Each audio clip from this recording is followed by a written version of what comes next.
ఇంక ఇది ఒక్కటే కాదు, ఇంకా చాలా ఉన్నాయి, చెప్తాను నేను మీకు ఇప్పుడు. ఎన్ని ఎన్ని ఎన్ని డమ్మీలు పెట్టి ఎంత అది చేస్తా ఉన్నాడు అంటే, ఇప్పుడు రేవంత్ రెడ్డి గ్రాఫ్ ఎక్కడెక్కడ డౌన్ అని చెప్తాను నేను ఇప్పుడు. నల్లగొండలో నల్లగొండ ఒక పార్లమెంటు, భువనగిరి ఒక పార్లమెంటు. ఇక మహబూబ్ నగర్కి పోతే మహబూబ్ నగర్ ఒక పార్లమెంటు, నాగర్ కర్నూలు ఒక పార్లమెంటు, ఒక లోక్సభ నియోజకవర్గం. ఇటు చేవెళ్ళ ఒకటి, ఇంకోటి ఏంది, ఇక్కడ పోతే మల్కాజ్గిరి ఒకటి. సో ఇట్లా అన్ని చూసుకున్నా ఎక్కడ కరీంనగర్ కానీ, లేకపోతే ఖమ్మం కానీ, నిజామాబాద్ కానీ, వరంగల్ కానీ, ఇట్లా చాలా నియోజకవర్గాల్లో ఈడ కాంగ్రెస్ పార్టీ గెలిచేటువంటి అవకాశం లేదు. ఈడ మహబూబ్ నగర్లో కూడా బీజేపీకి స్కోప్ కొడతా ఉంది. పోటీ కూడా బీజేపీ బీఆర్ఎస్ మధ్యలోనే ఉండేటువంటి అవకాశమే కనబడతా ఉంది. నాగర్ కర్నూలులో బీఆర్ఎస్కు మంచి స్కోప్ కనపడతా ఉంది. ఆర్ఎస్ ప్రవీణ్ కుమార్ అక్కడ పోయి పోటీకి ఎప్పుడైతే పోయిండో ఆయన చాలా గ్రౌండ్ వర్క్ స్టార్ట్ చేసుకున్నారు. ప్రజల లోపల కూడా తీవ్రమైనటువంటి వ్యతిరేకత వచ్చింది రాష్ట్ర ప్రభుత్వం మీద. ఆర్ఎస్ ప్రవీణ్ కుమార్ లాంటి విద్యావంతుడు కావచ్చు, ఆర్ఎస్ ప్రవీణ్ కుమార్ లాంటి నిబద్ధత కలిగినటువంటి ఒక నాయకుడు ఉండాలని చెప్పేసి ఇక్కడ ఉంది నాగర్ కర్నూలు. ఇక కాంగ్రెస్ పార్టీ ఆశలు వదులుకోవాల్సింది. కాంగ్రెస్ పార్టీ ఎవరికి ఇచ్చిందయ్యా? ఎవరికి ఇచ్చింది? అక్కడ సీటు మల్లు రవికి ఇచ్చింది. మల్లు రవి నోట్లా ఏమంటారు మాట్లాడుతుందా? మల్లు రవి మాట్లాడగలుగుతాడా మీ గురించి? ఆల్రెడీ వాళ్ళ తమ్ముడే బట్టి విక్రమార్క ఇలా డిప్యూటీగా ఉండే, అవసరమా మళ్ళీ ఇంకో ఆయనకు పదవి? ఈ బిడ్డకి ఇస్తే కొట్లాడతాడు కదా మన కోసం. సో కాబట్టి ఇక్కడ 100% ఇక్కడ బీజేపీ పోటీలోనే లేదు. బీజేపీ పెద్ద మ్యాటరే కాదు అది. ఎంతసేపు ఉన్న బీఆర్ఎస్ కాంగ్రెస్ మధ్యలో ఉంటుంది. ఇక్కడ కూడా ఓడిపోయాడు. ఇక్కడ ఇప్పటికే 3 సీట్లు మీద అప్పటికే పడ్డది. ఇక చేవెళ్ళలో కూడా మంచి ఇంట్రెస్టింగ్ ఫైట్ ఉన్నది. చేవెళ్ళలో బీజేపీ వాళ్ళే ఆయనకు సపోర్ట్ చేస్తలేరంట. ఎవరికి? మన చేవెళ్ళలో ఈయన ఎవరు విశ్వేశ్వరరెడ్డికి బీజేపీ వాళ్ళు సపోర్ట్ చేస్తలేరు. ఎందుకంటే ఆయన టోప్ పెడుతుంటే పీకేస్తా ఉన్నాడు, ఒక ఆయన మాట్లాడుతూ ఉంటే సింగు ఎగురుతా ఉన్నాడు. ఎండాకాలం కదా జర అంతా శిక్షణ పెడతా ఉన్నాడు ఏసీలో ఉన్న పానమాయ. సో కాబట్టి రంజిత్ రెడ్డి పరిస్థితికి ఇంకా దారుణంగా ఉంది కాంగ్రెస్ పార్టీలో. ఎందుకంటే రంజిత్ రెడ్డి మాత్రమే పోయిండు తప్ప రంజిత్ రెడ్డి ఏమంటే ఎవ్వరు ఏ కార్యకర్త పోలే, ఎవరు పోలే. సో కాబట్టి రంజిత్ రెడ్డిది అక్కడ ఈయన పేరు ఏం పేరు మన కొండా విశ్వేశ్వరరెడ్డిది ఇద్దరి పరిస్థితి ఘోరంగానే ఉంది. ఈడ కూడా ఇద్దరు రెడ్లు ఇక్కడ ఒక బీసీ బిడ్డ ఉన్నాడు. ఆ బీసీ బిడ్డ పేరే ఎవరు? మన కాసాని జ్ఞానేశ్వర్ ముదిరాజు ఆడ ఉన్నాడు. ఈ బిడ్డకు మనము గెలిపించుకోవాల్సినటువంటి అవసరం ఒక బీసీ పర్సెప్షన్లో ఇట్లా ఆలోచిస్తుంది చేవెళ్ళ గడ్డ కూడా ఈ విధంగానే ఆలోచిస్తూ ఉంది. ఇక మిగతా చూసుకున్నటువంటి ఇట్లా మల్కాజ్గిరిలో కూడా ఇక రాజేందర్ రెడ్డి ఆయన ముదిరాజు అనడానికి నేను ఒప్పుకోను. ఈ రాజేందర్ రెడ్డి గారు ఏడైనా పోటీ చేసిరంటే పోయి మన అసెంబ్లీ ఎన్నికల్లో హుజురాబాద్లో పోటీ చేసిర్రు, అట్లనే గజ్వేల్లా పోటీ చేసిరు. ఏమంటారు చూసిన వేతుల కంటే ఏం చేసుకుంటే అది ఇంకెట్టనో అయిందంట కథ. సో అట్లా ఒకదాని మీద నువ్వు చేయరని ఆయన అంటే నేను హుజురాబాద్ పోయి కట్టగడతా, అట్లనే గజ్వేల్ పోయి కూడా కేసీఆర్ మీద దుంకుతా ఎగురుతా అన్నాడు. రెండిట్లలో ఓడిపోయిన ఆయన ఇలా మల్కాజ్గిరికి వచ్చినాడనమాట.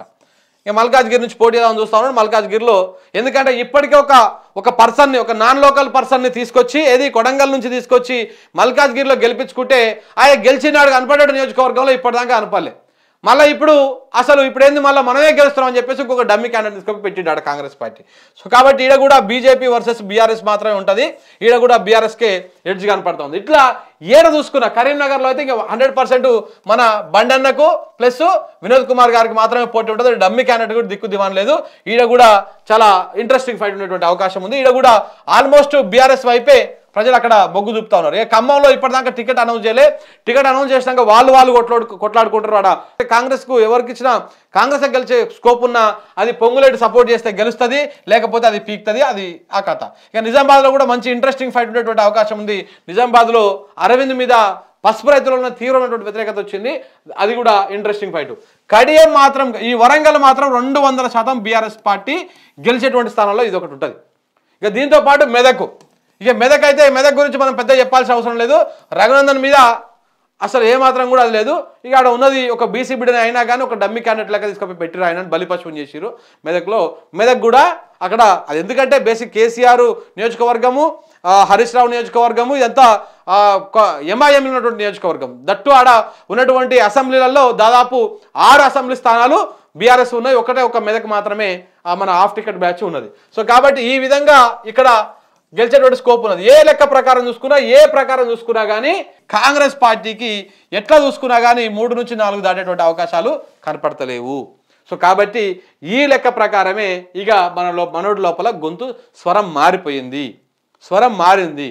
సో స్వరం మారి ఎక్కడైతే ఏ అని చెప్పేసి ఫీల్ అయ్యిండో, ఏది దక్షిణ తెలంగాణ ప్రాంతం, అదే దక్షిణ తెలంగాణ ప్రాంతము కర్రు కాల్చి వాత పెడతందుకు రెడీ అయిపోయింది, కర్రు కాల్చి వాత పెడతందుకు రెడీ అయ్యింది.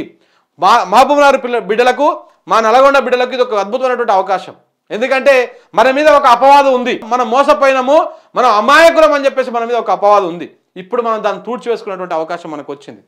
కాంగ్రెస్ పార్టీకి మనం ఓటేస్తే మనకు రైతు బంధు రాదు, మనకు పింఛన్లు రావు, మన కరెంటు రాదు, మనకు ఇవన్నీ కూడా రాకుండా పోతాయి. నేను ఈ మాట ఎన్నికలకు ముందు చెప్పినా, ఇప్పుడు కూడా చెప్తా ఉన్నా. అప్పుడు చెప్తే చాలా మంది ఈయన ఒక పార్టీకి అనుకూలంగా మాట్లాడుతున్నారని చెప్పేసి మాట్లాడారు. కానీ ఏం జరిగింది ఈ 4 నెలల్లో? రైతు బంధు వాళ్ళకన్నా వచ్చిందా చక్కగా? పింఛన్ వాళ్ళకన్నా వచ్చిందా చక్కగా? 4,000 అయ్యిందా? కాలే. ఇప్పుడు ధరణి చేసి ఇంకేదో కొత్త దుకాణం పెడతా అంటున్నాడు. దాన్ని పెట్టడం వల్ల ఎంత సమస్యలు వస్తాయో ఇప్పటికి ఇంకా వాళ్ళకి అంతు పట్టడం లేదు. ఏమైంది? కాబట్టి ఏమి కావు మిత్రులారా. ఇంకా ఇప్పుడు అయినా కానీ మళ్ళీ మనం కాంగ్రెస్ పార్టీకే ఓటేస్తామని అనుకోండి, పొరపాటున మళ్ళీ మోసపోయినాం అనుకోండి, అప్పుడు పాలకుడుగా ఉన్నటువంటి రేవంత్ రెడ్డి ఏమనుకుంటాడు? రైతులకు, ప్రజలకు అన్ని ఇబ్బందులు కలిగినాయి, ప్రచారం అయ్యింది, రైతు బంధు రాలే, మనం చక్కగా ఇయ్యలే, ఆయనకు తెలుసు. మనం అంతమంది బయట మాట్లాడినా కానీ ఆయనకు తెలుసు రైతు బంధు రాలే, మనం చక్కగా ఇయ్యలే, కానీ మనకే ఓటేసారు. పింఛన్ మనం పెంచలే, కానీ మనకే ఓటేసారు. మనం కరెంటు బిల్లు ఫ్రీ ఇస్తామన్నాము, కానీ మనకే ఓటేసారు. ఇయ్యకపోయినా మనకే వేసారు, పెంచకపోయినా మనకే వేసారు. రైతు బంధు చక్కగా ఇయ్యకపోయినా మనకే ఓటేసారు. గొర్రెల స్కీమ్ ఆపేసినా మనకే ఓటేసారు. దళిత బంధు ఆపేసినా మనకే ఓటేసారు. ఇట్లా అన్ని ఆపేసినా కానీ, అంతా కోతలు పెట్టినా కానీ మనకే ఓటేసిర్రు అంటే ఇంకా మొత్తానికి బంధు పెట్టినా కానీ మనకే ఓటేస్తారు. సో కాబట్టి మనము ఇచ్చినా ఒకటే, ఇవ్వకపోయినా ఒకటి, ఇష్టం ఉన్నప్పుడు ఇద్దాం, కష్టమైనప్పుడు ఊకుందాం అని చెప్పేసి ఈ విధంగా పాలకుడు లోపల ఒకటి అది వస్తుంది. కానీ పొరపాటున మీరు మర్చిపోయి మరి ఒక్కసారి ఏదాం మళ్ళా ఏదాం ఇదో సంస్థలు వేసిననుకో ఇంక మొత్తానికే బొంద పడతారు, మొత్తానికే అదవుతుంది. సో కాబట్టి ప్రజలారా ఆలోచించండి. ఒకసారి అవకాశం ఇచ్చినాం వానికి, ఎవరు కాంగ్రెస్ పార్టీకి ఇచ్చినాం, కాంగ్రెస్ పార్టీ కూర్చున్నాక ఏ పాత్రలుగా పెడుతున్నాడో ఇప్పుడు మనకు కనపడుతూనే ఉంది.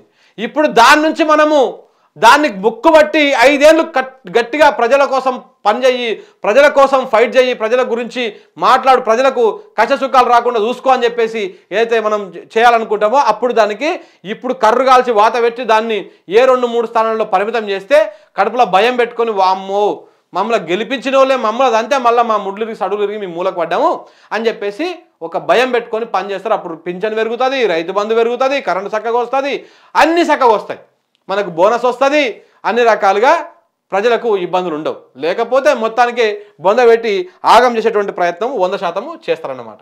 ఇది కథ. సో అందుకే ఈ గ్రాఫ్ పడిపోతుంది కాబట్టే రేవంత్ రెడ్డి లోపల భయం మొదలైంది, రేవంత్ రెడ్డి లోపల ఒక గుబులు మొదలయ్యి ఏం చేయాలి, ఎటు పోవాలనేది అర్థమవుతలేదు ఆయనకు. అందుకే ఏడుపులు ఏడుస్తూ ఉన్నాడు. కొడంగల్కు పోయి నన్ను ఓడగొడదామంటారు, ఓడగొడతాడు. స్వయం కృతాపరాధం అనేది ఉంటుంది చూసినావా, అది నీకు నువ్వు చేసుకున్నటువంటి పని, నీకు నువ్వు చేసుకున్నదే.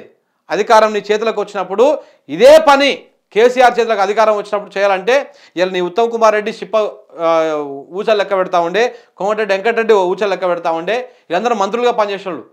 సో వీళ్ళందరిది కూడా అది అవుతా ఉండే. కానీ ఏమైంది గీ మాట అన్నందుకే కదా, గీ ఒక్క మాట అన్నందుకే పాపం ఆయనని ఇప్పటికీ ఆయనకు పదవి రాకుండా చేసిరు. ఢిల్లీలో మోడీ అమిత్ షా మోకరిల్లుతున్న వెంకరెడ్డి ఉంటే ఉండు, లేకుంటే